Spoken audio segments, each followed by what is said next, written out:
Aku masih ingat tepatnya. Sore itu, ketika matahari hampir tenggelam dan langit berwarna jingga, aku berdiri di depan jendela dapur sambil menunggu Aldo pulang. Sudah 2 minggu ini, ia selalu pulang lewat dari biasanya. Alasannya selalu sama. Lembur, rapat dadakan, atau urusan proyek yang tak bisa ditinggal. Awalnya aku percaya Aldo memang sedang mengejar posisi baru di kantornya, dan aku tahu dia bekerja keras untuk itu. Ia sering berkata bahwa kenaikan jabatan itu bisa membuat hidup kami lebih baik, lebih stabil, lebih nyaman, lebih tenang. Dan sebagai istri, aku ingin mendukungnya. Aku ingin menjadi bagian dari keberhasilannya, bukan beban. Tapi entah sejak kapan, mungkin sejak beberapa bulan lalu, ada sesuatu yang berubah. Ia masih tersenyum, masih berkata lembut, masih pulang dengan membawa makanan kesukaan. Aldo dulu selalu berbagi cerita, bahkan hal kecil seperti kejadian lucu di kantor atau sekedar perdebatan dengan timnya. Sekarang, ia sering lebih suka menatap layar ponselnya daripada menatap wajahku. Kadang ia tersenyum kecil ketika membaca pesan, kadang ia buru-buru mengunci layar begitu aku mendekat. Aku tak pernah ingin menjadi istri yang curigaan, tapi aku bukan orang bodoh. Ada hal-hal kecil yang mulai tak masuk akal. Suatu malam, ketika ia baru pulang, aku mencium wangi parfum yang bukan punyaku. Bukan punyanya juga. Parfum itu lembut, manis, seperti aroma bunga yang biasa dipakai perempuan muda. Aku ingat Aku tetap menyimpan rasa curiga itu jauh dalam hati. Aku tidak ingin melukai perasaan siapapun, terutama diriku sendiri. Aku percaya pernikahan selalu diuji. Aku percaya semua pasangan pernah melalui masa sulit. Jadi aku berusaha menenangkan diriku, mengatakan bahwa semua yang kupikirkan hanyalah kecemasan berlebihan. Namun, semakin aku berusaha, semakin banyak tanda yang muncul. Beberapa kali ia menerima telepon dan memilih menjawabnya di luar rumah. Ia berkata itu dari klien, tapi suara yang kudengar terkadang terdengar seperti suara perempuan. Mungkin hanya suara rekan kerja, pikirku berusaha positif. Mungkin hanya aku yang sensitif. Tapi malam-malam ketika aku mencoba tidur, rasa gelisah itu menempel di dadaku seperti batu, membuatku sulit bernafas. Hari itu, hari ketika segalanya berubah, harusnya menjadi hari biasa. Aldo pamit ke kantor seperti biasa. Ketika mencium keningku, ia sedikit terburu-buru. Tangannya bahkan dingin, seperti seseorang yang sedang menyembunyikan sesuatu. Setelah mengerjakan pekerjaan rumah, aku pergi ke minimarket dekat kantor Aldo untuk membeli beberapa bahan masakan. Tempat itu tidak terlalu jauh dari kantornya, dan kami sering lewat sana bersama. Mungkin Tuhan sedang mencoba membukakan mataku hari itu. Saat keluar dari minimarket, aku melihat seorang laki-laki familiar berjalan di seberang jalan.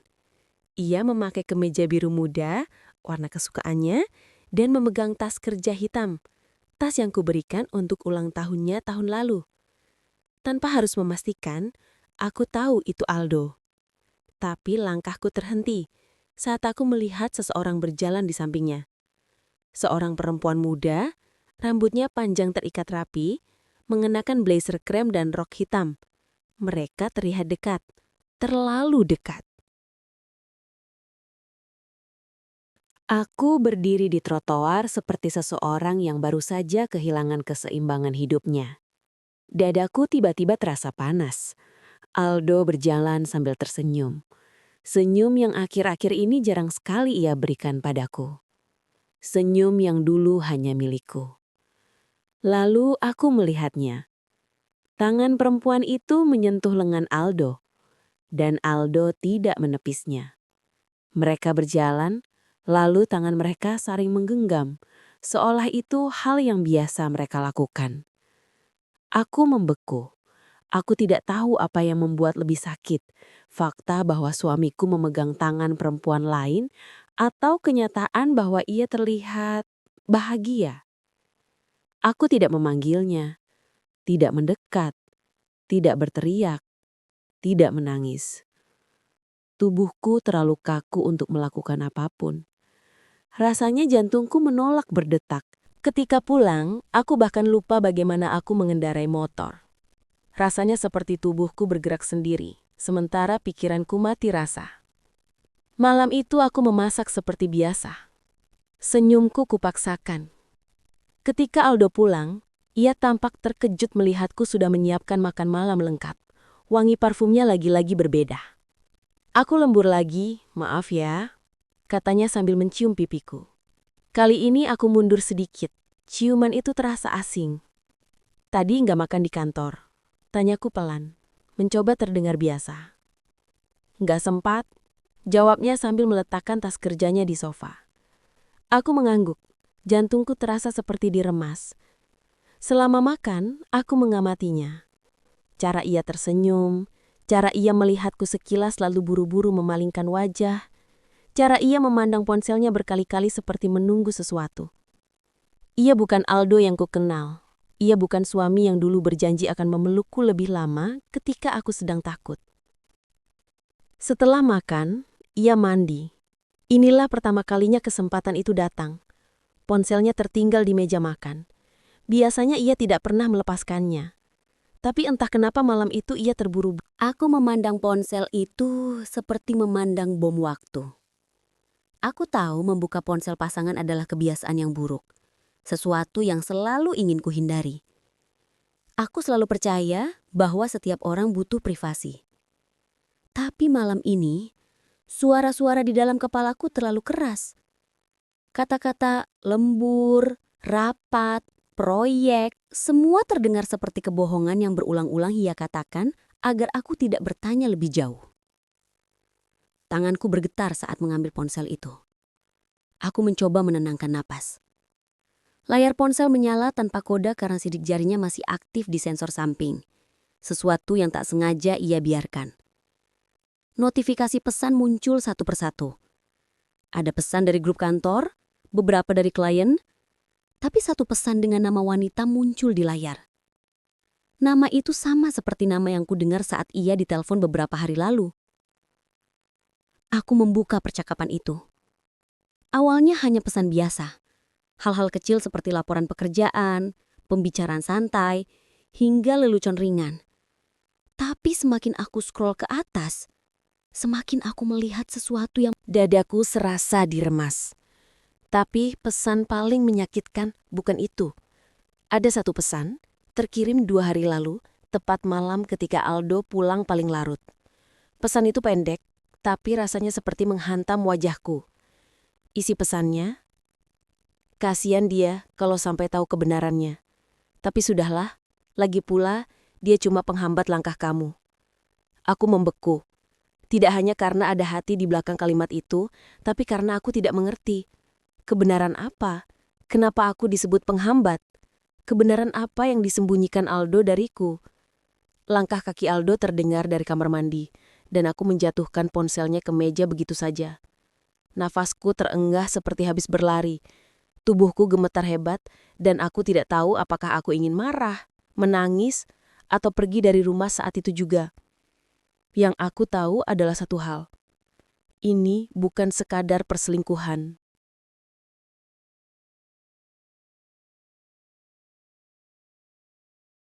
Ada sesuatu yang lebih gelap di balik pesan itu. Sesuatu tentang aku. Sesuatu yang membuat seluruh tubuhku terasa dingin. Malam itu, aku duduk sendirian di ujung ranjang, menatap lantai tanpa berkedip. Ketika Aldo keluar dari kamar mandi dan tersenyum padaku, aku hanya menelan ludah dan pura-pura tidak ada yang terjadi. Tapi dalam hatiku, sesuatu telah hancur. Dan itu baru awalnya. Sejak malam ketika aku membuka ponselnya, tidurku tidak pernah benar-benar pulih. Setiap kali aku memejamkan mata, pesan itu muncul lagi dalam pikiranku. Seolah tulisan itu diukir di belakang kelopak mataku. Dia cuma penghambat langkah kamu. Kalimat itu terus bergema, menghantam hatiku berkali-kali tanpa ampun. Yang paling menyakitkan bukan hanya karena ia berselingkuh, tapi karena ternyata akulah yang menjadi bahan pembicaraan mereka. Akulah yang dijadikan alasan mengapa hidupnya terasa sulit. Akulah yang dianggap beban. Pagi ini aku bangun lebih awal dari biasanya. Mata masih sembab, kepala terasa berat. Aku duduk di dapur sambil memandangi secangkir teh yang sudah dingin menunggu Aldo keluar dari kamar. Ketika ia melangkah ke dapur dengan rambut masih basah dan wangi sabun yang sama seperti semalam, Aku tersenyum kecil, senyum palsu yang kutemukan entah dari mana. Iya, cuma gak bisa tidur. Kenapa? Sakit? Ia menatapku sekilas, tapi tatapan itu tak bertahan lama. Seperti biasa, ia buru-buru mengambil ponsel di meja, memastikan sesuatu. Aku menggeleng. Gak apa-apa. Yang ingin kukatakan sebenarnya, ya, aku sakit. Tapi bukan tubuhku, hatiku. Tapi kata-kata itu tersangkut di tenggorokan. Aku tidak tahu apakah aku takut pada kebenaran yang akan keluar dari mulutnya, atau aku takut mendengar pengakuan yang akan menghancurkan sisa harapanku. Setelah sarapan yang hambar dan penuh jeda canggung, Aldo pergi. Aku berdiri di depan jendela, melihatnya berjalan ke motor. Aku kembali membuka pesan-pesan di ponselnya melalui ingatan. Karena aku tidak berani menyentuh ponselnya lagi. Bayangan kata-kata itu tetap jelas, seolah aku baru saja membacanya tadi malam. Ada satu pesan yang paling membekas. Aku capek sama dia cuma ngeribetin hidup aku. Gak kayak kamu lebih ngerti aku. Aku terdiam cukup lama ketika mengingat kalimat itu. Kata capek dan ngeribetin menusukku dalam-dalam. Aku memikirkan semua pengorbanan yang kulakukan. Bagaimana aku berhenti bekerja demi mendampinginya saat ia stres. Bagaimana aku mengatur semua kebutuhan rumah tangga sendirian. Bagaimana aku mencoba mengerti setiap kali ia pulang larut dengan alasan kerja. Semua itu ternyata baginya hanyalah ribet. Aku menarik napas panjang, kedua tanganku gemetar. Jika perselingkuhan adalah pisau, maka kata-kata itu adalah racun yang membuat luka itu semakin membusuk. Tapi entah kenapa, di tengah semua rasa sakit itu, aku belum bisa menuntut jawaban. Ada sesuatu dalam diriku yang ingin tahu sejauh mana kebohongan ini berjalan. Sejauh mana pengkhianatan itu dilakukan. Seberapa dalam mereka menjatuhkanku di belakangku. Hari-hari berikutnya, aku berubah. Tidak terlihat dari luar, tapi di dalam aku seperti terbelah dua. Satu sisi diriku ingin memeluk Aldo dan berpura-pura semua baik-baik saja. Sisi lain ingin menamparnya, berteriak padanya, menanyakan alasan di balik semua pengkhianatan itu. Namun aku memilih diam. Bukan karena lemah, tapi karena aku butuh kebenaran lengkap sebelum aku memutuskan apa yang harus kulakukan. Aku mulai memperhatikan pola hidupnya. Jam pulangnya selalu berubah-ubah. Terkadang ia bilang lembur, tapi datang dengan pakaian yang tidak terlihat seperti orang yang bekerja. Ada kalanya ia pulang sangat larut dengan alasan rapat mendadak. Pada malam-malam tertentu, ia bahkan mandi sebelum mendekatiku, seolah ia perlu membersihkan jejak seseorang dari tubuhnya. Aku juga memperhatikan cara ia menjaga ponselnya. Ia membawanya kemana-mana, bahkan ke toilet. Saat tidur, ponsel itu ia letakkan di bawah bantal. Ia selalu mencari alasan untuk tidak meletakkannya sembarangan. Semua itu semakin meyakinkanku bahwa ada banyak hal yang ia sembunyikan selain apa yang kulihat.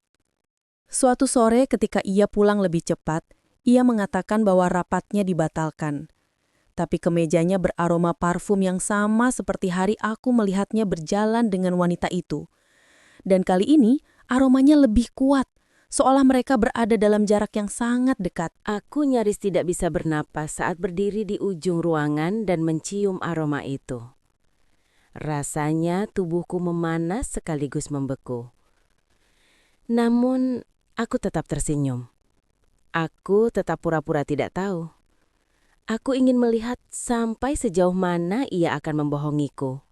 Di malam-malam ketika ia tertidur, aku memandang wajahnya. Wajah yang dulu aku cintai sepenuh hati. Tapi kini yang kulihat hanya kebohongan yang rapi. Dan rasa sakit itu membunuhku perlahan. Beberapa kali aku hampir mengajaknya bicara. Tapi setiap kali ia pulang dengan bibir yang tersenyum kecil atau wajah yang lelah, aku tak sanggup. Aku seperti seorang wanita yang kehilangan rumah sendiri. Tidak ada tempat yang benar-benar aman lagi. Hingga suatu malam, ketika aku sedang mencuci piring seusai makan malam, ponselnya berbunyi. Aldo sedang mandi.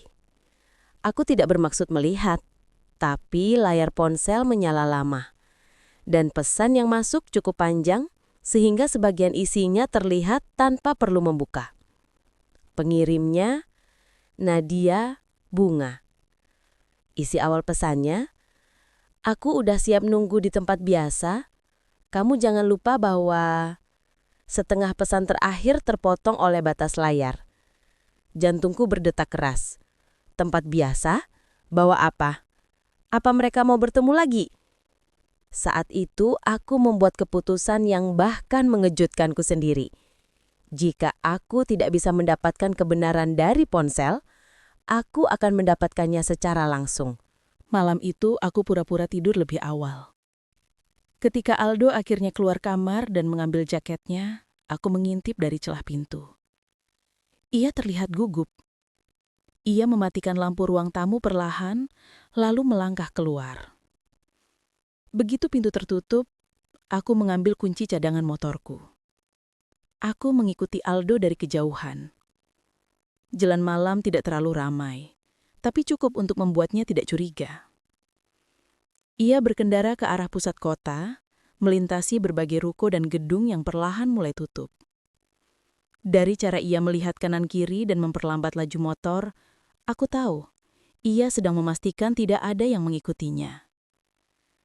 Aku menjaga jarak. Jarak yang cukup untuk tetap melihatnya, tapi tidak membuatnya curiga. Setelah sekitar 20 menit, Aldo memasuki area yang tidak sering ia datangi. Sebuah kawasan apartemen kecil di pinggiran kota. Bangunannya tidak terlalu besar, tapi tampak bersih dan modern. Lampu-lampu lorongnya menyala hangat. Aku memarkirkan motor di dekat warung yang sudah tutup, memastikan tidak terlalu dekat. Dari sana aku melihat Aldo masuk ke gedung itu dengan langkah cepat, seolah sudah hafal jalannya. Hati dan perutku terasa mual. Kenapa ia ke sini? Apakah ia punya tempat tinggal lain? Atau apakah ini tempat perempuan itu? Aku menunggu sekitar 2 menit, lalu memutuskan untuk mengikutinya. Langkahku gemetar ketika aku masuk ke lobi. Aroma lavender dari diffuser menyambutku, tapi rasanya tidak menenangkan sama sekali. Aku melihat lift bergerak naik ke lantai 3. Itu cukup untuk menjadi petunjuk. Dengan napas yang tidak teratur, aku menaiki tangga. Setiap anak tangga terasa berat, seolah ada yang menarik kakiku untuk berhenti. Tapi aku terus melangkah. Aku harus tahu. Ketika akhirnya sampai di lantai 3, lorongnya sunyi. Hanya lampu-lampu temaram dan karpet tebal yang terasa asing di bawah kakiku. Aku berjalan perlahan, mendengarkan suara apapun. Dan kemudian, aku mendengarnya. Suara seorang perempuan dari balik salah satu pintu. Suaranya lembut, tapi jelas. "Aldo, kamu akhirnya datang." Jantungku berhenti. Aku berdiri tepat di depan pintu itu. Telingaku berdenging, tanganku menutup mulut agar aku tidak menjerit. Itu bukan suara yang asing. Aku pernah mendengarnya. Di telepon, di pesan suara. Dan kini, aku berdiri hanya beberapa langkah dari kebenaran yang selama ini kutakuti. Sebelum aku sempat bergerak, suara perempuan itu terdengar lagi. Lebih lembut, lebih intim. Aku kangen kamu. Mataku panas. Air mata mulai mengalir tanpa bisa kutahan. Aku tahu aku harus pergi. Atau masuk. Atau melakukan sesuatu. Tapi tubuhku hanya membeku. Sampai sebuah suara lain muncul, suara Aldo, dan membuat seluruh dunia runtuh. Suara Aldo di balik pintu itu membuat seluruh tubuhku seakan kehilangan tulang. Suaranya lembut, begitu berbeda dari nada bicaranya kepadaku akhir-akhir ini. Aku juga kangen kamu, katanya.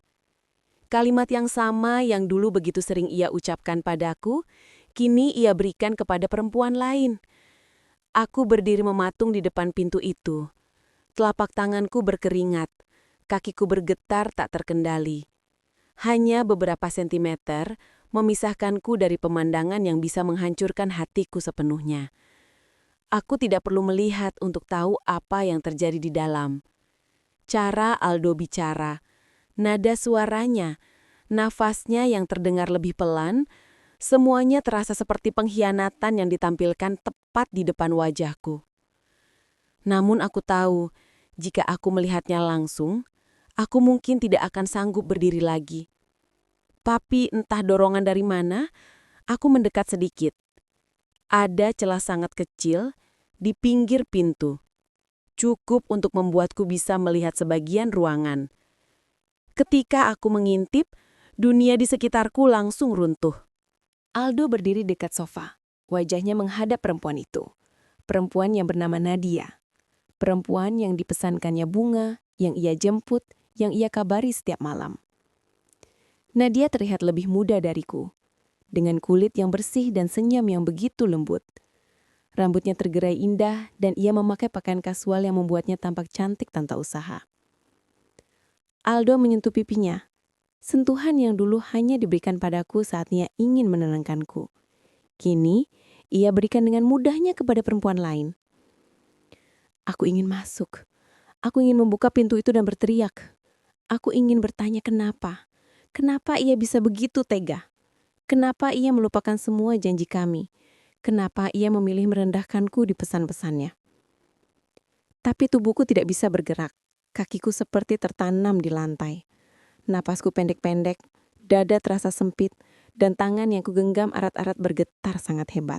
Aku hanya bisa menyaksikan laki-laki yang kupilih sebagai suami, seseorang yang kuberikan seluruh hidupku, memberikan hatinya pada orang lain. Lututku terasa lemas. Aku memundurkan langkah perlahan sebelum tubuhku benar-benar jatuh. Ketika aku sampai di ujung lorong, aku menekan tombol rekam di ponselku. Suara di balik pintu terdengar samar, tapi cukup jelas. Aku tidak berniat menggunakannya sebagai senjata. Aku hanya membutuhkan bukti bahwa aku tidak gila. Bahwa semua yang kulihat dan kudengar benar-benar terjadi. Bahwa suamiku memang menghancurkan rumah tangga kami dengan sadar. Aku menahan air mata hingga tiba di motor. Begitu menutup helm, tangisku meledak. Tubuhku bergetar hebat, dan aku harus menunggu beberapa menit untuk bisa mengendarai motor tanpa menabrak sesuatu. Perjalanan pulang terasa seperti mimpi buruk yang tidak ada akhirnya. Setiap lampu jalan seperti memantulkan bayangan Aldo dan perempuan itu. Setiap nafas terasa seperti pecahan kaca yang masuk ke paru-paruku. Begitu sampai di rumah, aku menutup pintu pelan-pelan, lalu langsung jatuh terduduk di lantai. Aku memeluk lututku dan menangis sampai suaraku hilang. Rasa sakitnya berbeda dari sebelumnya. Ini bukan sekadar luka. Ini penghancuran. Ini sesuatu yang membuatku merasa tidak bernilai lagi. Malam itu aku tidak makan, tidak mandi, bahkan tidak sempat berganti baju. Aku hanya terbaring di ranjang, memeluk bantal, dan menangis sampai rasanya tubuhku mati rasa. Rasanya seperti aku kehilangan diriku sendiri, bukan hanya suamiku. Besok paginya, kepala dan tubuhku terasa panas. Aku berjalan sempoyongan ke cermin, dan wajahku terlihat sangat pucat. Mataku sembab, bibirku kering, dan kulitku terlihat kusam. Aku baru sadar aku demam ketika menyentuh dahiku yang panas. Namun aku tidak punya tenaga untuk pergi ke dokter. Aku kembali ke ranjang, menarik selimut, dan membiarkan tubuhku bergetar di bawah suhu tinggi. Pikiran tentang Aldo terus menghantui, membuatku tidak bisa tidur meski tubuhku lemah. Beberapa jam kemudian, ku dengar pintu rumah dibuka. Aku menahan napas. Aldo pulang.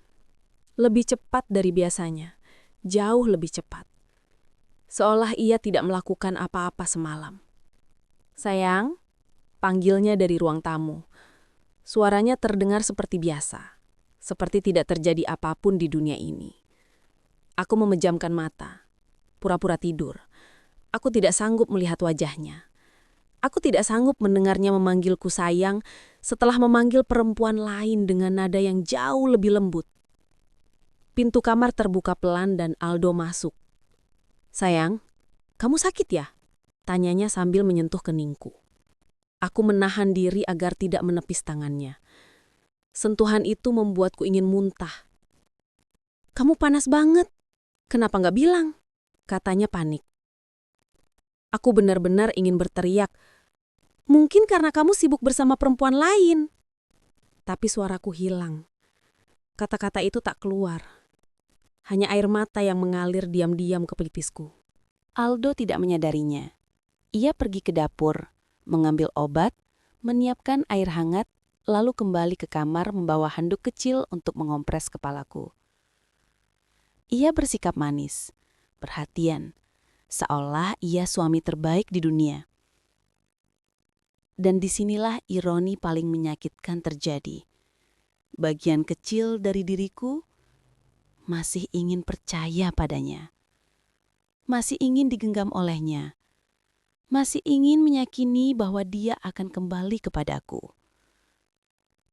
Tapi bagian lain dari diriku, bagian yang lebih besar, ingin menamparnya, mencaci maki, menuntut kejujuran. Namun, sebelum aku bisa memutuskan akan melakukan apa, teleponnya berdering. "Ayah aku masuk rumah sakit," katanya dengan wajah panik setelah menerima telepon itu. Aku langsung terbangun, meski tubuhku masih panas. Orang tua Aldo selalu memperlakukanku seperti anak sendiri. Mereka baik. Mereka tidak tahu bahwa putra mereka menyakitiku sedalam ini. Aku tidak bisa membiarkan mereka menghadapi situasi itu sendirian. Tidak peduli bagaimana Aldo memperlakukanku, aku tidak bisa membenci keluarganya. "Aku ikut," kataku lemah. Aldo membantuku berdiri dan membawaku ke mobil. Di perjalanan, ia beberapa kali memegang tanganku, tapi aku diam. Aku tidak menggenggam balik. Setiap sentuhannya terasa seperti menambah luka baru. Rumah sakit dipenuhi bau antiseptik yang menusuk hidung. Ayah Aldo sedang ditangani oleh dokter karena tekanan darahnya tiba-tiba naik drastis. Ibu mertua memelukku sambil menangis, dan aku membalas pelukannya meski tubuhku masih gemetar. Selama beberapa jam di rumah sakit, aku menahan diri untuk tidak menangis. Semua orang terlihat kacau, dan aku tidak ingin menambah beban mereka. Ketika ayah Aldo akhirnya membaik, kami pulang. Tubuhku terasa lelah, tapi rasa sakit di hatiku jauh lebih besar daripada demamku. Sesampainya di rumah, Aldo masuk kamar lebih dulu untuk berganti pakaian. Aku melihat tas kerjanya di sofa dan entah mengapa, dorongan untuk memeriksanya muncul begitu kuat. Aku tidak lagi mencari alasan. Aku hanya butuh kebenaran. Dengan tangan gemetar, aku membuka resleting tasnya. Ada dompetnya di sana. Aku membukanya, mencari sesuatu, apapun yang bisa memberi jawaban atas semua ketidakpastian yang menyesakkan dadaku. Lalu aku menemukannya. Sepotong kertas kecil. Bukan kertas, tapi foto hitam putih. Sebuah foto USG. Tanganku langsung dingin, napasku hilang.